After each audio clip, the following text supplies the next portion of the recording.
The National Stock Exchange of India has been actively involved with initiatives to educate the young generation of our country on the importance of financial management. One such initiative is NSE FinWiz that focuses on educating and advising the young workforce of the country on wealth management to enhance financial literacy and to empower them. Insurance is for protection and investment is for growth. Another program facilitated by NSE IPFT is NSE Financial Quest. This inter-school financial quiz contest goes an extra mile by educating the young students on fundamentals of finance. On the buzzer, what is this?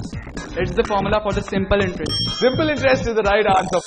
Under the NSE Financial Quest Base Camps banner, the program engages students around the year through workshops on various topics, projects, interactive videos and quizzes. DiCaprio is bouncing checks of Pan Am. Plus 75 Plus 75. To facilitate these two programs, NSE along with CNBC TV18 has travelled across the country to bridge the wide knowledge gap in terms of finance. In this episode of NSE FinWiz, we are all set to achieve our objectives once again by gauging young professionals in a new city. Tech Mahindra Limited is an Indian multinational provider of information technology, networking technology solutions and business process outsourcing to the telecommunications industry and is headquartered in Pune, Maharashtra. The company has presence in more than 51 countries and over 600 clients. Tech Mahindra has grown over 14% in the second quarter of 2014, a growth that has become synonymous with its new ambition to rise. We have about 14,000 employees here. I think the important thing is the average age is about close to about 28, 29 years. So really you're catching them at the right point in terms of as they start their journey towards investment and financial literacy. I think if you look at the way many of these guys have a non-financial degree, so I think for them to understand investments better, this is a great opportunity, I think. NSE FinWiz visited Tech Mahindra with the experts to gauge how the employees plan to accomplish their short-term, medium-term and long-term dreams with the theme Dreams Come True. I have started investing from a young age, from my college days. So basically what I do is I save around 30% of my salary, and of that 30%, around 60% I use savings for FDs, and the rest I use basically for mutual funds and trading in the market. My short-term goal is to buy my own car. My medium-term goal is to buy my own flat. All right. My long-term goal, of course, is wherein I can invest in my desires or other luxuries. So one of them would be wherein I learn to paraglide and buy my own equipment and travel international to paragliding destinations. So yeah. My only question will be, how do I make the least investment and get the maximum return is what I would love to ask. For a person like me who has a lot of liabilities like rent and all those things, if I end up saving around 20 to 30% of my total annual budget, then how much of that should I invest in is something that I'm still trying to understand. Hello and welcome to episode 2 of NSE FinWiz, powered by CNBC TV18. And for the second episode in season 4, we are in the campus of one of the biggest IT giants in the country, Tech Mahindra, in the city of Pune. We have 2 very special guests on the show. So before we get a chance for all the Tech Mahindra employees in Pune to interact with them, a quick introduction, of course. Harshvardhan Rungta of Rungta Securities joins us today, as well as Firoz Aziz, Deputy CEO at Anand Rathi Financial Services. Thank you so much for joining us on this episode of FinWiz. And of course, we have an action-packed lineup when it comes to financial literacy, where to park your funds, and wealth creation. So from the men who have made their money, they'll tell you how to make yours. So let's go straight ahead to today's discussion. My first question, of course, is something that everybody thinks of. Is there a right age to start investing, ideally? And when you have not, if you have not, is any point a little too late at all in today's day and age? Ever since you start earning, you need to start saving. So if you start earning at the age of 24, you should start saving then, because every year helps you make so much more corpus over long periods of time. To give you an example, if I started at 25 and invested just 1,000 rupees a day, okay, which is not 1,000 rupees a month, which is not an uphill task in a situation like today. You would probably spend that on a fine dine, kind of a dinner. So if you invested 1,000 rupees a day for 30 years, until the time you retire, assuming 55, you would be able to collect almost about 54 lakhs, even if the return was about 13 to 14%. But if you said, I've just started earning, let me relax for 5 years and then let me do this, and again you invest 1,000 rupees a month, after the age of 30, for the next 25 years, your retirement corpus would just come down to half of what it was, to almost 27, 28 lakhs. So delaying it by 5 years could cost you half the capital you could have accumulated to meet your goals post-retirement, for example. So start as early as you start earning would be the advice. Would be the advice, of course. And if I can come to you, Mr. Harsh, when you talk about where to park your funds, typically the first thing that comes to our mind will be a fixed deposit account, a PPF, or maximum we venture out to the territory of mutual funds. Talk to us about some other tools of wealth creation that we should probably focus a little more on in today's day. Well, when we talk about a situation where an individual is just starting off, it is important that you start off on a ground which you're familiar with. So while we encourage the habit of investing, it is important a person should get comfortable with what he or she is doing. So the first step would be start with a smaller thing, could be a recurring deposit for that matter. Because the idea or the objective is not to generate higher returns or to maximize wealth creation. It is to get into the discipline of saving. Sure. The moment you get into the discipline, what it means is you've received certain amount as your salary income, out of which you've set aside certain amount of money. So now you also got into the expense management. Whatever you're left with, you will start getting used to managing your expenses within that amount. After a year, that is the time you start looking at different aspects of investing. Let me take a query by Deepak Vyas, who is the project manager in the Infrastructure Management Services Department here at TechM. Very quickly, Feroz, what he wants is to have a good retirement eventually. That's his long-term dream. The amount he wants to accumulate is 1.25 crores. On a monthly basis, he can set aside 15 to 20,000 rupees, and he wants to get to 1.25 crores in the next 10 years. So is there a nice, method for him to park his funds to actually achieve this goal of his? See, if you actually want a corpus of 1.25 crores after 10 years, what is the monthly disposable income you will have to set aside? I think like 15 to 20,000 is little on the lower side. If you look at a 14% interest, you will need about 30 to 32,000 rupees to get to 1.25 crore. It is not too far. If it's as your salaries progress, if you increase your savings by 10% every year, I think you will be able to get to 1.25 crore, for which a large portion of your money, which is 70 to 75%, will have to be in equity. Otherwise, you will not be able to achieve a 13-14% return. Fair enough. Now, if I can ask you, Harshvardhan, to actually talk about a retirement corpus. Here we have Sachin Pawar, who's a senior network engineer in the network operations department, who's technically not saving too much right now in the 1,000 to 2,000 range. But when you talk about eventually parking all of it, he doesn't need liquid assets at the moment, but is looking at saving for a retirement fund at the end of the day. So how should he go about investing? Sachin Pawar? Sachin, you're currently 26 years of age and you believe that you're not saving enough. Simple thing that you can do, you're 26, you have age to your side, because you can use time to accumulate and compound your money. So what becomes easy for you is that even a small amount of money that you set aside can become a large amount tomorrow. So we've seen that example of 1,000 rupees that you start setting aside today at 14% will become 54 lakhs after 30 years. So in case you want to accumulate a corpus of probably 2 crores, all you need to do is put 4,000 rupees a month.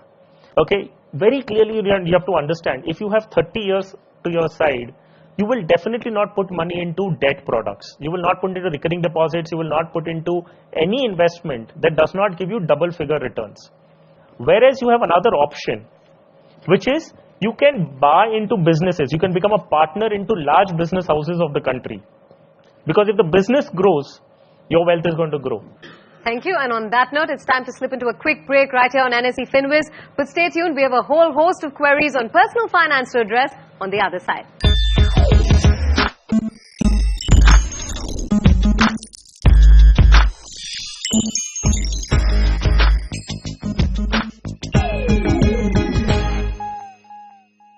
Welcome back to NSE FinWiz, powered by CNBC TV 18, and I'm in conversation with FinWiz and Harshvardhan Rungta.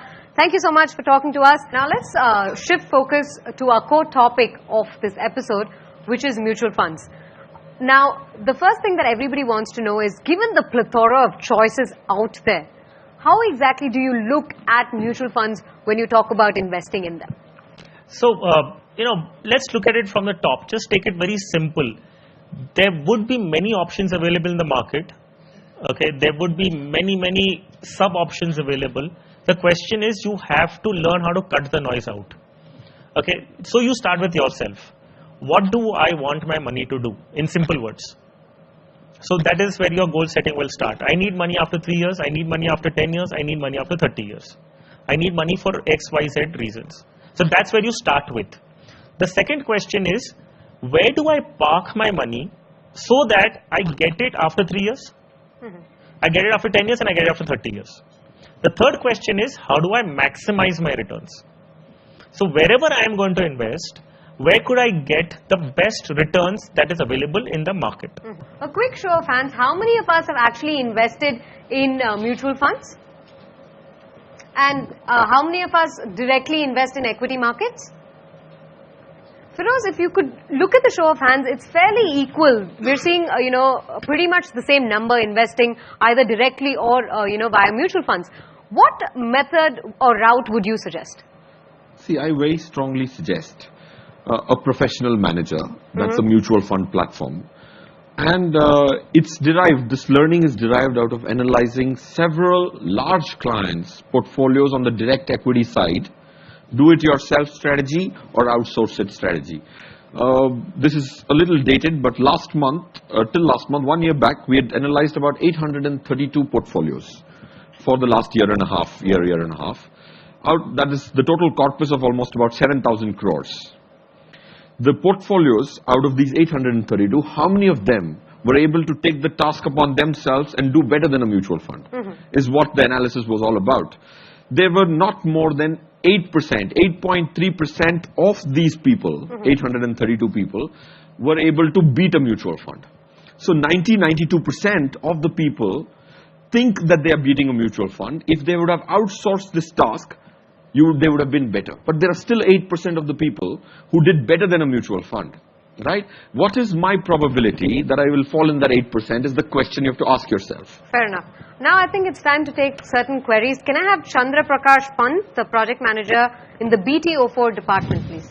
I have invested in a mutual fund in SIP manner, and after a few years I monitored that and it started performing well, and I've stopped at SIP and moved to another one. So what I should do with the funds already invested in that particular mutual fund?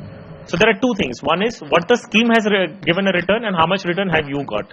Because when the scheme announces its returns, that the returns that it has generated over a period of time, it takes point to point. Whereas you have invested on a monthly basis over a period of time. So your cost of averaging will be different and the scheme's NAV will be showing different thing. Nevertheless, if the scheme is not performing well, you certainly have to move to another one. And on that note, time to take another quick break right here on NSE FinWiz. A whole host of queries on personal finance just answered by our two experts, but lot more coming up on the other side.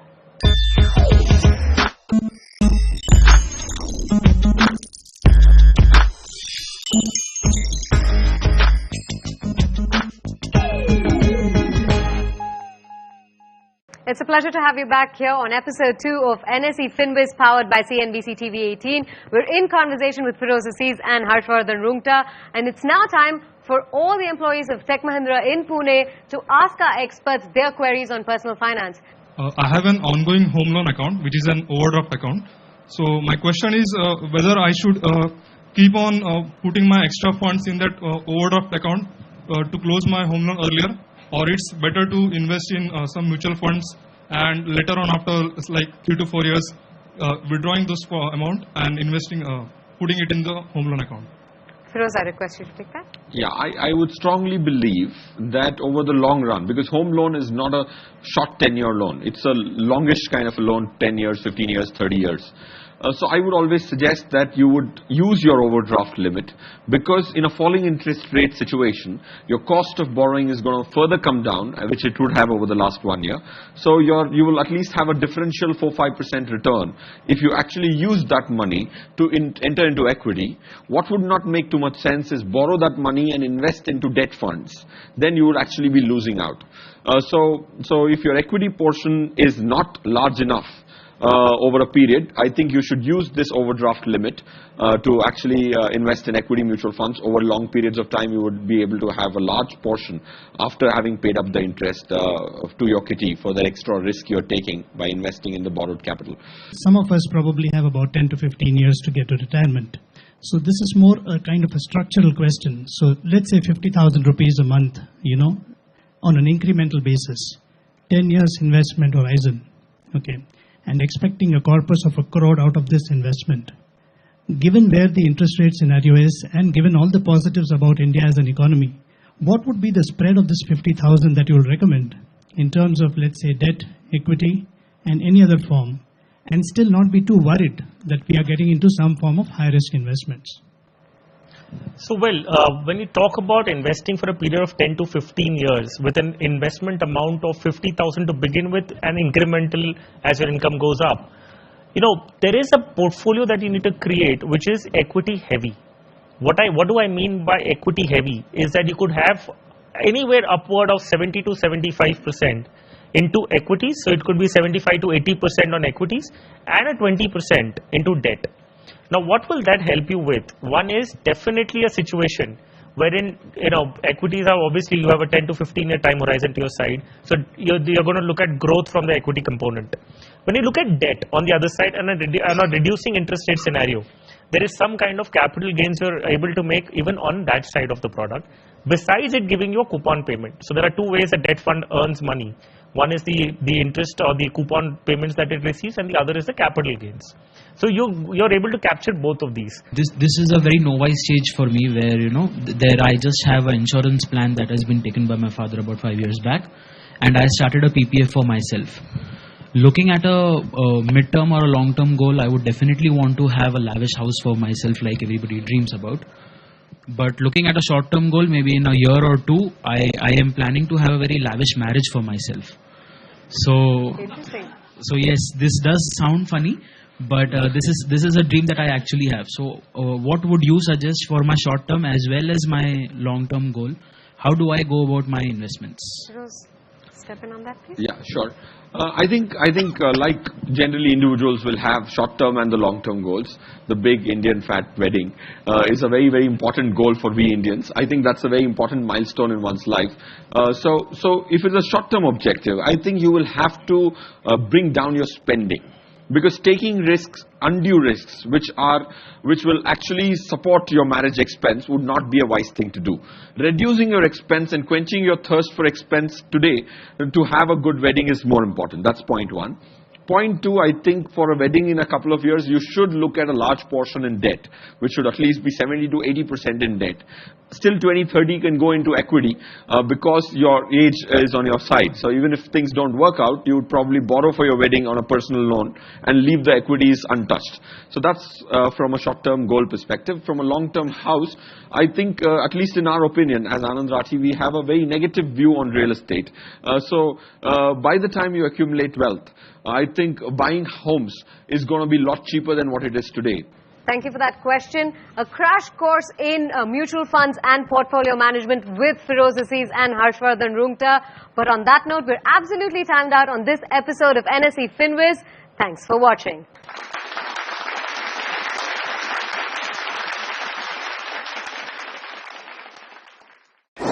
Some of the key things that I would summarize in a nutshell for you is, I think the first thing is don't be your own doctor. There are experts who do their work well, and I think we must seek expert advice at the right time. Second, I think the message is loud and clear: start early. Okay, there's no time for any investment, and I think that's gone very well with the team here. I was actually looking towards investing in real estate, but after this event, I'll look at it with more, give it more time probably, and list out more pros and cons about it.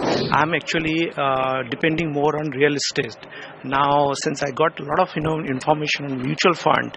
So I'll definitely divert to some of my fund towards this instrument. This week's viewer question is, which fund offers no storage costs, no insurance premiums, and is completely exempt from wealth tax? Is it gold exchange traded funds or gold ETFs, debt funds, or hybrid funds? Please send in your answers to fwq@network18online.com and stand a chance to win exciting goodies.